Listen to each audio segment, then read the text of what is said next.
নমস্কার বন্ধুরা, কেমন আছেন আপনারা? বেলন চাকির সাহায্য ছাড়াই রুটি বেলে দেখেছেন? মেঝেতে নেল পলিশ যদি পড়ে যায় দাগটা সহজে তুলতে পারি না, কিভাবে ঘষাঘষির সাহায্য ছাড়াই তুলে নেবেন? আটাতে হাত না লাগিয়ে কিভাবে আটা মাখবেন? মিক্সারের মধ্যে তেল দেবেন কিসের জন্য? টিপের মধ্যে আপনারা পাউডার দিয়ে দেখেছেন কি হতে পারে? তাছাড়াও আপনাদের কাছে শেয়ার করব আরও বেশ কিছু ছোট ছোট ইউজফুল কিচেন টিপস। চলুন দেখে নেওয়া যাক আজকের প্রথম টিপসটা। আমরা যখন নেল পলিশ পরি অনেক সময় মেঝেতে নেল পলিশ পড়ে যায়, বা ছোট বাচ্চারাও দুষ্টুমি করে অনেক সময় যে টাইলসের মেঝে থাকে তার মধ্যে লাগিয়ে দেয়। আর একবার যদি নেল পলিশটা শুকিয়ে যায় সেক্ষেত্রে তুলতে সমস্যা হয়, দাগটা কিন্তু যেতে চায় না। তো সেক্ষেত্রে সামান্য পরিমাণের আপনারা লবণ দিয়ে দেবেন, তারপর কাপড়ের টুকরো দিয়ে আলতো হাতে ঘষে দিলেই দেখবেন সম্পূর্ণ নেল পলিশের দাগটা উঠে পরিষ্কার হয়ে যাবে।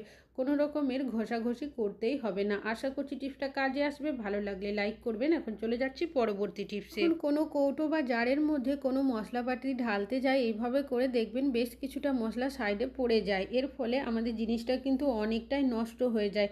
তবে আপনারা একটা টিপস ফলো করতে পারেন। আমি এখানে বোতলের সামনের কিছুটা অংশ কেটে নিয়েছি, তারপর যদি কোনো কৌটো বা জারের মধ্যে কোনো জিনিস ঢালেন দেখবেন এইভাবে করে কিন্তু বোতলের যে অংশটা রয়েছে কাটা, সেটা কিন্তু ফানেলের মতো ব্যবহার করতে পারবেন। একটুও মশলাপাতি সাইডে পড়ে নষ্ট হবে না। আশা করছি টিপসটা কাজে আসবে। এখন চলে যাচ্ছি আমাদের অনেকেরই বাড়িতে এই ধরনের কোনো না কোনো 3 পিন প্লাগ থাকে। অনেক সময় খারাপ হয়ে গেলে আমরা ফেলে দিই, বা বাড়িতে এরকমই পড়ে থাকে। তো ফেলে না দিয়ে কিভাবে আপনারা ব্যবহার করতে পারবেন তারই একটা টিপস শেয়ার করব। আমরা ফোনের ব্যবহার প্রত্যেকেই করে থাকি। রান্নাবান্না করতে করতে অনেকে আমরা ভিডিও দেখি বা ভিডিও বানাই, বা ছোটো বাচ্চারা অনেক সময় কার্টুনও দেখে, যার কারণে আমরা কোনো না কোনো ফোনের স্ট্যান্ডের ব্যবহার করে থাকি। তবে হাতের কাছে যদি কোনো ফোনের স্ট্যান্ড না থাকে সেক্ষেত্রে আপনারা খারাপ হয়ে যাওয়া এই 3 পিন যে প্লাগগুলো রয়েছে তার মধ্যে এইভাবে সেট করে খুব সুন্দরভাবে স্ট্যান্ডের মতো ব্যবহার করতে পারবেন। আশা করছি টিপসটা কাজে আসবে। ভালো লাগলে লাইক করবেন। এখন চলে যাচ্ছি পরবর্তী টিপসে। আমরা মশারির ব্যবহার কম বেশি অনেকেই করে থাকি, তবে যখন আমরা মশারি টাঙাই ঘুমের অবস্থাতে অনেক সময় আমাদের হাত পা মশারির সাইড দিয়ে চলে আসে, এর ফলে অনেক সময় মশারা কিন্তু কামড়াতে থাকে।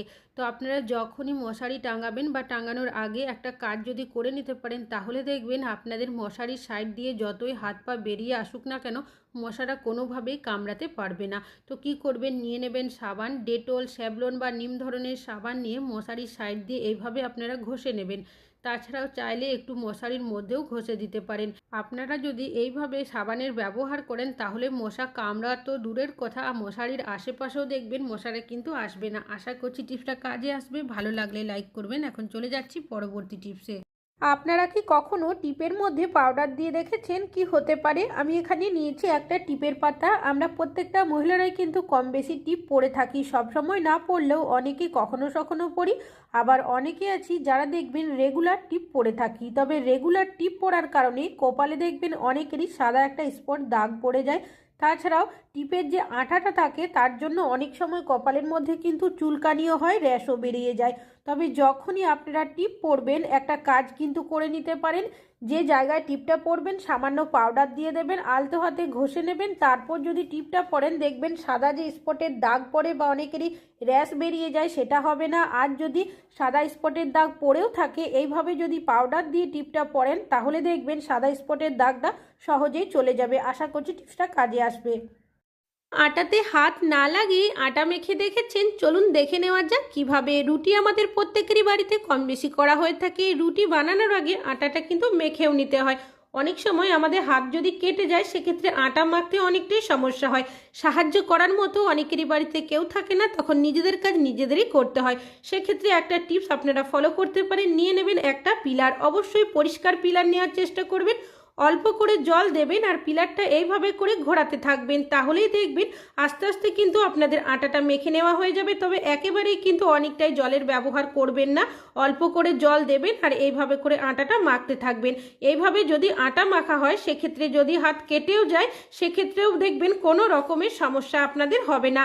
আর এইভাবে কিছু সেকেন্ড করলেই দেখবেন সম্পূর্ণ আটাটা কিন্তু এইভাবে দলা মতো হয়ে যাবে। আর যদি ভাবেন এইভাবে আটা ঠিকভাবে মাখা যাবে না, তা কিন্তু নয়, খুব ভালো করে মাখা হয়ে যাবে। লাস্টে আপনারা একটু হাত দিয়ে ডলে নিলেই হয়ে যাবে। আশা করছি টিপসটা কাজে আমি এখানে নিয়েছি একটা প্যান্ট। আমরা অনেকে এই ধরনের এলাস্টিক দেওয়া কোনো না কোনো প্যান্টের ব্যবহার করে থাকি, তবে কিছুদিন ব্যবহার করতে না করতেই প্যান্টের যে এলাস্টিকটা থাকে সেটা অনেকটাই ঢিলে হয়ে যায়, যার কারণে প্যান্টটা অনেক সময় ভালো থাকে, এলাস্টিকটা ঢিলে হওয়ার কারণে আমরা কিন্তু এই প্যান্টটার ব্যবহার করতে পারি না। সেক্ষেত্রে আপনারা একটা টিপস ফলো করতে পারেন।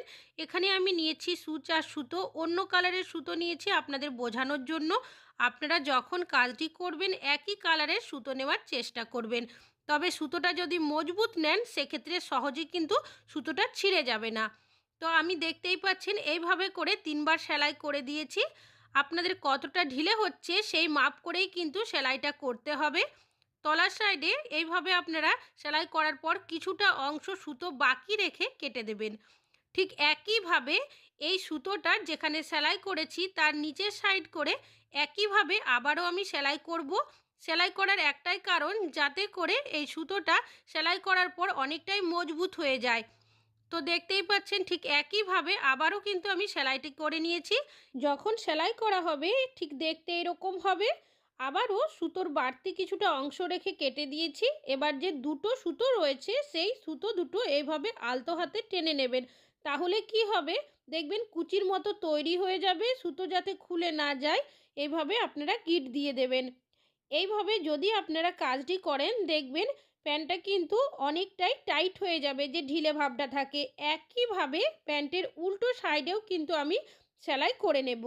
তারপর আপনাদের প্যান্টটা দেখাচ্ছি, তাহলে আপনারা নিজেরাই বুঝতে পারবেন।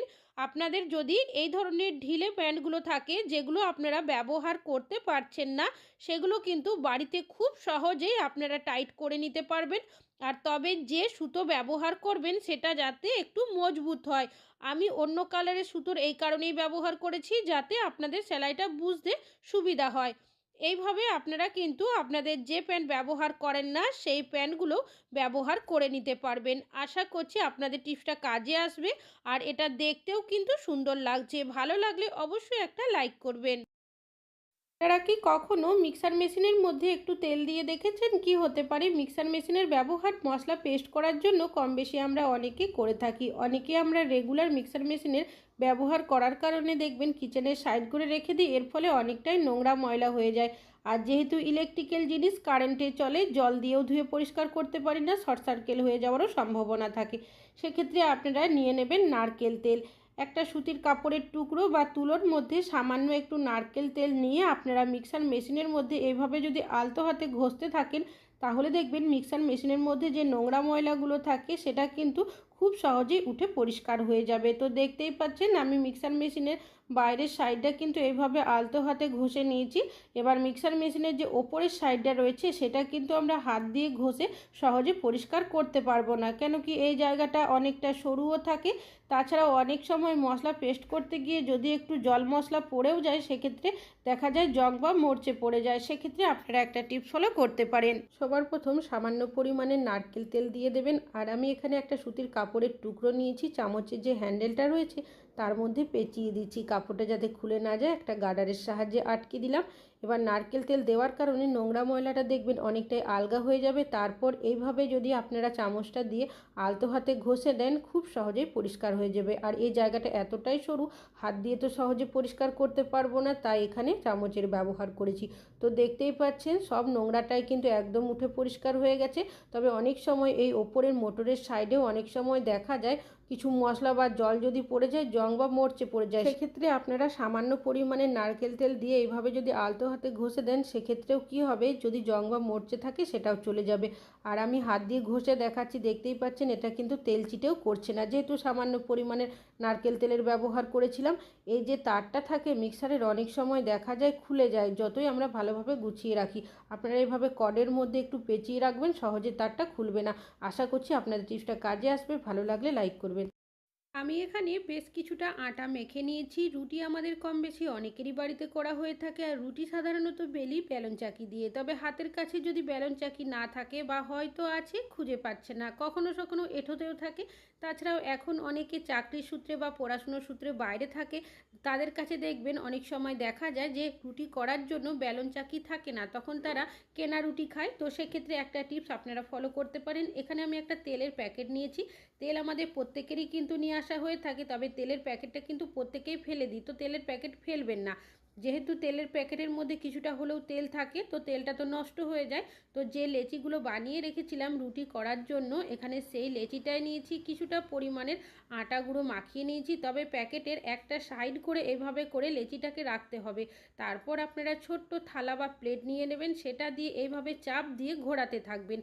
এইভাবে কাজটি যখনই করবেন অবশ্যই কিন্তু মাঝখানে একবার তুলে দেখে নিতে পারেন যদি আটার পরিমাণটা আপনারা কম দেন। আর এখানে আটা মাখাটা একটু নরম করে মাখতে হবে, তাহলে দেখবেন আপনাদের এইভাবে করে বেলতে সুবিধা হবে। তো দেখতেই পাচ্ছেন রুটিটা কতটা সুন্দর বেলা হয়েছে। এইভাবে করে আপনারা কিন্তু রুটিটা খুব সহজেই বেলন চাকির সাহায্য ছাড়াই বেলে নিতে পারেন। তবে আমি এইভাবে রুটি বেলছি বলেই যে আপনাদেরও বেলতে হবে তা কিন্তু নয়। যদি হাতের কাছে বেলন চাকি না থাকে, প্রয়োজন হলে আপনারা বেলতে পারেন। তো আমি এখানে একটা ছোট্ট ধরনের প্লেট নিয়েছি, আপনারা বাটিরও ব্যবহার করতে পারেন। একই পদ্ধতিতে চাপ দিয়ে এইভাবে করে আপনারা ঘোরাতে থাকবেন। আর যেহেতু প্যাকেটের মধ্যে তেল থাকে, দেখবেন সহজে কিন্তু উঠেও যাবে। আর এইভাবে রুটি বেললে আপনাদের কিন্তু বেলন চাকির প্রয়োজনই হবে না। কতটা সুন্দর বেলা হয়েছে দেখতেই পাচ্ছেন। আশা করছি আপনাদের টিপসটা কাজে আসবে। ভালো লাগলে লাইক করবেন। এখন চলে যাচ্ছি পরবর্তী। আপনারা কি কখনো গরম জলের মধ্যে গার্ডার দিয়ে দেখেছেন? কি হতে পারে? এই ধরনের গার্ডারের ব্যবহার চুল বাঁধার জন্য আমরা প্রত্যেকেই কম বেশি করে থাকি। আর রেগুলার অনেকে ব্যবহার করার কারণে দেখবেন কি হয়, গার্ডারগুলো এইভাবে অনেকটাই ঢিলে হয়ে যায়, যার কারণে আমরা আর এই গার্ডারটা ইউজ করতে পারি না। তো সেক্ষেত্রে আপনারা একটা টিপস ফলো করতে পারেন। একটা পাত্রের মধ্যে নিয়ে নেবেন বেশ কিছুটা পরিমাণের গরম জল, অবশ্যই ফুটন্ত গরম জল নিতে হবে।